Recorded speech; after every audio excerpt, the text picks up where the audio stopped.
जब भी आपने परिक्रमा सुनी होगी, देखी होगी, और महाराज श्री तो बैठे ही हैं, तो जहां से परिक्रमा प्रारंभ होती है वो होता है लक्ष्य, और आप सारी दिशाओं में घूम के फिर वहीं पहुंचते हैं कि हमने जहां से शुरू किया है।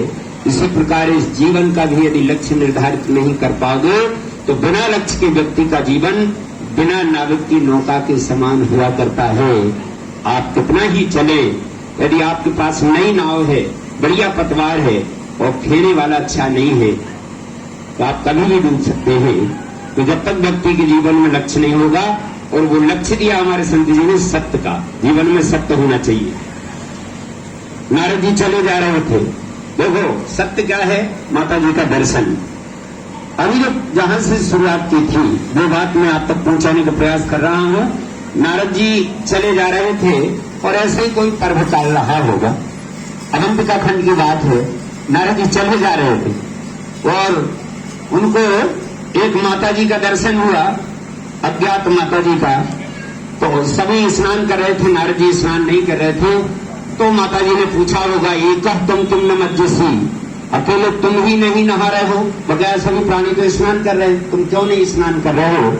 नारद जी ने कहा, देवी तो दर्शनान मुक्ति ही, आपके दर्शन मात्र से ही मुक्ति हो जाती है, स्नान करने की क्या आवश्यकता है? देखो आप जब कहा तो नर्मदा जी को ऐसा लगा कि शायद मैं पहचान आ गई हूं, क्योंकि देवी शब्द नर्मदा जी के लिए उपयुक्त है। तो नर्मदा जी ने, बनी तो बहुत अच्छी थी, स्वरूप बनाया था, वो बुढ़िया के रूप में बनाया था। उनको देखा, नारद जी की बात हुई, तो नारद जी ने जो ही देवी कहा, तो नारद जी, देवी जी को लगा नर्मदा जी को शायद मैं पहचान में आ गई हूं, तो प्रकट हो गई नर्मदा जी। नारद जी ने कहा, अरे तुम तो देवी थी, हम तो अभी देवी नहीं जाने थे कि तुम नर्मदा होगी, पर बहुत अच्छा रहा कि अब प्रकट हो गई। अभी तक तो कोई दर्शन नहीं हुआ था, पर दर्शन हुआ। जो नहाने वालों को दर्शन नहीं मिला, वो दर्शन करने वालों को दर्शन प्राप्त हुआ। यही जीवन की सत्यता है। यदि अंतर हृदय में भाव पवित्र है तो माँ का दर्शन हो। इसके लिए सबसे बड़ा सत्य और इस पृथ्वी पर दूसरा नहीं होगा। और एक बात कह के ज्यादा समय नहीं, क्योंकि महाराज जी को सुना था हम लोगों ने, सत्य के लिए दर्शन की आवश्यकता होती है, और जिसके जीवन में दर्शन वही सब कुछ है। क्योंकि शौच के दो प्रकार होते हैं, एक आभ्यंतरी शौच और दूसरा बाह्य शौच। बाह्य शौच, बाहरी पवित्रता तो जल से हो सकती है, पर आभ्यंतरी पवित्रता के लिए दर्शन की आवश्यकता है।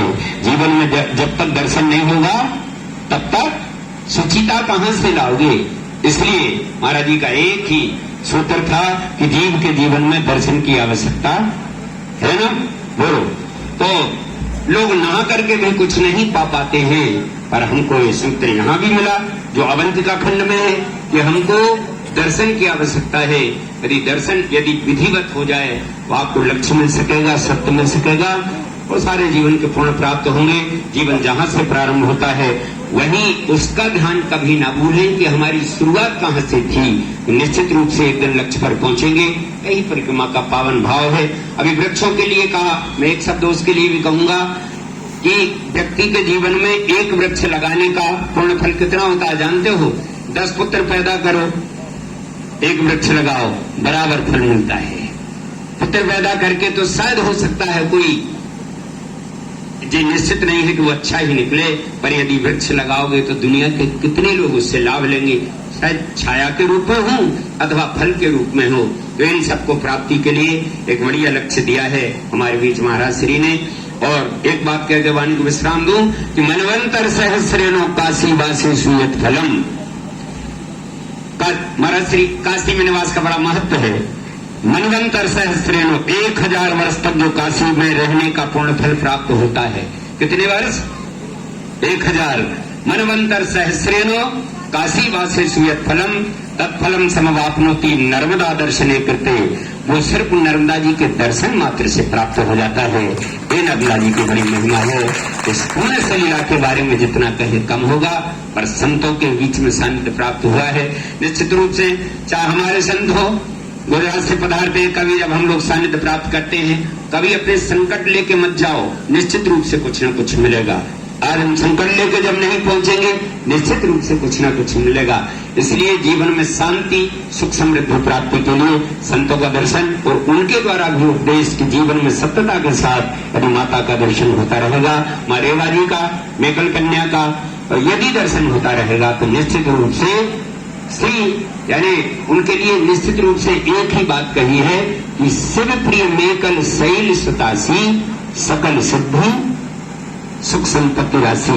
सुख और संपत्ति दोनों दुनिया के लोग चाहते हैं, तो यदि आपको वो भी नहीं है तो सुख और समृद्धि के लिए भी आप दर्शन करते रहिए, निश्चित रूप से आपको लक्ष्य की प्राप्ति होगी। वो महाराज जी का सानिध्य मिलता रहेगा। अब आगे भी जहां पहुंचेंगे, हम लोग चाहें तो वहां भी पहुंचे, प्रवचन का लाभ लें। और उन्होंने फिर वचन भी दिया है, कभी 100-200 किलोमीटर के भीतर जब भी यहाँ पहुंचना होगा, निश्चित रूप से हम भोजन पहुंचेंगे और फिर विश्राम करेंगे।